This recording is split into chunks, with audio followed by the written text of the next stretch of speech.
1000 KG সরকারি চাল, যার এক একটা দানায় জড়ানো গরিব মানুষের বেঁচে থাকার গল্প।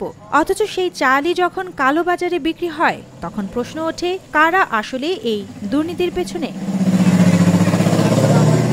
গাইবান্ধার সাঘাটা উপজেলায় ঠিক এমনই এক ঘটনা ঘটেছে।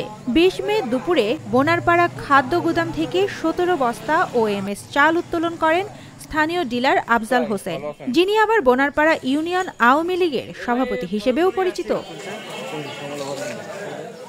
এই চালগুলো সাধারণ মানুষের কাছে সাশ্রয়ী দামে বিক্রির কথা থাকলেও আফজাল হোসেন সেগুলো কলেজ মোড় এলাকায় বস্তা পরিবর্তন করে কালো বাজারে বিক্রি করতে যান। কিন্তু স্থানীয় লোকজন সন্দেহ করে চাল সহ তাকে হাতে নাতে ধরে ফেলে।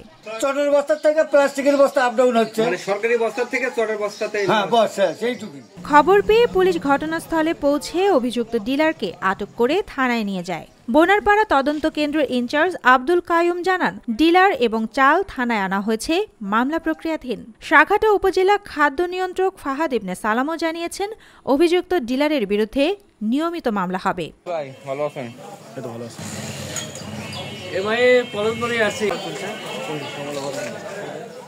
সরকার যেখানে চেষ্টা করছে স্বল্প আয়ের মানুষদের জন্য OMS চাল পৌঁছে দিতে, সেখানে একজন জনপ্রতিনিধির এমন দুর্নীতি শুধু অবিশ্বাস তৈরি করে না, মানবিক বিপর্যয়েরও কারণ হয়ে দাঁড়ায়।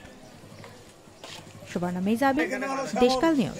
এটা হলো ডিলারের ঘর, আর হলো মোস্তফার ঘর। মোস্তফা করে ধানের ব্যবসা।